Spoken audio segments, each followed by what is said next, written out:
Hello everyone. आज के इस वीडियो में क्रोटो सीरीज का 1.3 क्वेश्चन मैं डिस्कस करने वाला हूँ। ये क्वेश्चन जो है ना, ये है तो बहुत सिंपल, लेकिन इसकी जो लैंग्वेज है ना, ये क्वाइट कंफ्यूजिंग है। और मैंने जनरली ऑब्जर्व किया है कि मोस्ट ऑफ द स्टूडेंट इस क्वेश्चन को इसलिए सॉल्व नहीं कर पाते या फर्स्ट अटेम्प्ट में गलत आंसर इसलिए आता है क्योंकि वो इस क्वेश्चन की लैंग्वेज को ही नहीं समझ पाते। तो यार मैं सबसे पहले ना आपको इस क्वेश्चन की लैंग्वेज क्या है ना वो एक्सप्लेन कर देता हूँ। एक हेलीकॉप्टर है जो टेक ऑफ करता है अलॉन्ग द वर्टिकल डायरेक्शन, और इसका एक्सेलरेशन जो है वो हमें कांस्टेंट दिया हुआ है। कितना दिया हुआ है? 3 मीटर पर सेकेंड स्क्वायर। और इनिशियल वेलोसिटी क्या है? 0।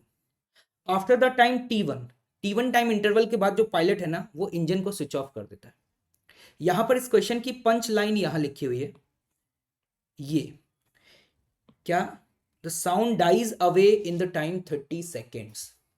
अगर ये समझ में आ गया ना कि 30 सेकेंड कौन सा इंटरवल है, तो ये क्वेश्चन बहुत सिंपल है। देखिए एक बात बताएगा, मान लीजिए आप ऑब्जर्वर हैं और आप यहाँ ग्राउंड पर खड़े हुए हैं। हेलीकॉप्टर जैसे ही स्टार्ट होता है, मूव करना स्टार्ट करता है, तो आपको लगातार साउंड सुनाई देता रहेगा। कितने इंटरवल तक? T1 इंटरवल तक।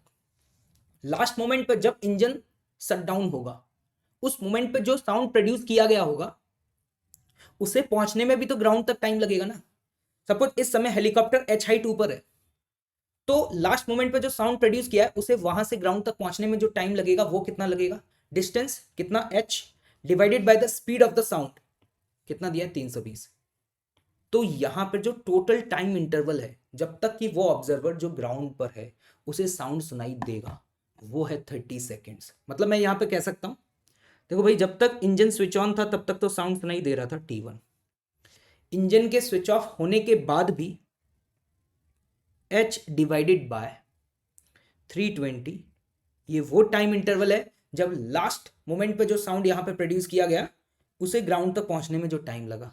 ये वैल्यू जो है ना, this value is equal to what? 30। This is a main turning point of this question. अब इसके बाद आप लोग खुद सॉल्व कर सकते हैं, बहुत ही सिंपल क्वेश्चन है। यहां से देख करके हम समझ पा रहे होंगे कि h जो है उसकी वैल्यू को क्या लिखा जा सकता है। This is a displacement. Can I use the second equation of motion? s equal to u t plus half a t square. U t 0 plus half acceleration is 3 into T1 square. यहां से हम h की value यहां पे substitute करें तो T1 plus 3T1 square divided by 640 is equal to 30। आप लोग ऑब्जर्व कर पा रहे होंगे कि यहाँ पे T1 में क्वाड्रेटिक इक्वेशन बनेगी। अगर हम T1 फाइंड आउट कर पाए ना तो हमारे पास सॉल्यूशन आ जाएगा, क्योंकि क्वेश्चन में हमसे पूछा गया क्या? Determine the velocity of a helicopter at the moment when the engine is switch off. इस मोमेंट पर हमें वेलोसिटी बतानी है और हम यहाँ यूज कर सकते हैं इक्वेशन ऑफ मोशन। क्यों भाई? क्योंकि एक्सेलरेशन कांस्टेंट है, तो आपको समझ आ रहा होगा v बराबर u प्लस ए टी।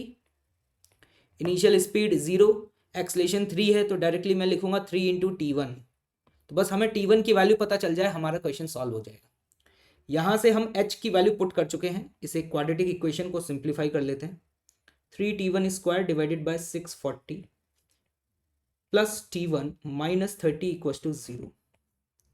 अरे भाई, ये क्वाड्रेटिक इक्वेशन जो है कोई वो सिंपल सी क्वाड्रेटिक इक्वेशन नहीं दिख रही है कि आपको रूट्स बहुत आसानी से दिख जाए। तो मैं यहाँ पर इस क्वाड्रेटिक इक्वेशन के रूट्स निकालने के लिए क्या लगाऊंगा? श्रीधराचार्य रूल। तो अगर वो रूल लगाएं तो यहाँ पे क्या लिखेंगे? T1 is equal to minus B plus minus square root of B square मतलब 1 का स्क्वायर माइनस 4AC। ए की वैल्यू कितनी है भाई? 3/640 मल्टीप्लाइड बाय सी का वैल्यू है minus of 30, minus minus plus हो जाएगा इंटू 30। ये बनता है यहाँ पे मेरे सामने expression, divided by 2A, 2 into 3 divided by 640। Let's see, देखते हैं इसको सॉल्व करने पे क्या आएगा। -1 plus minus square root of 1 का स्क्वायर, यहाँ पर ये टर्म है 9 4 36, 36 डिवाइडेड बाय 64 डिवाइडेड बाय, यहाँ पर ये टर्म हो जाएगा 320, दैट इज 3/320। तो देखिएगा यहाँ पर -1 plus minus square root of 64 plus 36, this is 100/64 divided by 3/320। Simple calculation है, आपको यहाँ पे देख करके समझ में आ रहा है कि T1 की दो वैल्यूज आएंगी, एक पॉजिटिव और नेगेटिव। नेगेटिव वैल्यू का कोई फिजिकल सेंस नहीं है, तो यहाँ पे नेगेटिव वैल्यू को कंसिडर नहीं करूंगा, सिर्फ मैं पॉजिटिव वैल्यू कंसिडर करने जा रहा हूँ। तो यहाँ पर T1 की जो पॉजिटिव वैल्यू होगी वो क्या होगी? देखिएगा T1 is equal to -1 plus square root of 100/64 को बाहर निकालेंगे तो ये वैल्यू आएगी 10/8 डिवाइडेड बाय 3/320।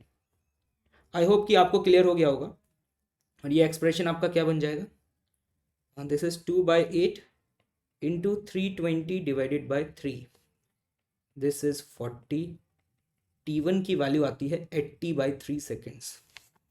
T1 वो टाइम है जिस मोमेंट पर पायलट ने इंजन को स्विच ऑफ किया था।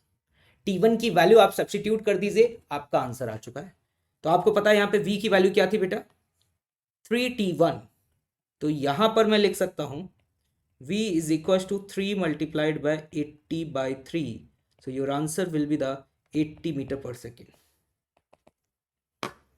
आई होप कि आपको समझ में आ गया होगा कि जनरली हमसे कहाँ पे गलती हो जाती है।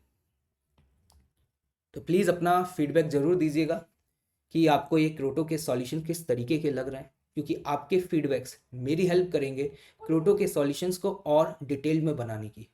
Okay, thank you so much.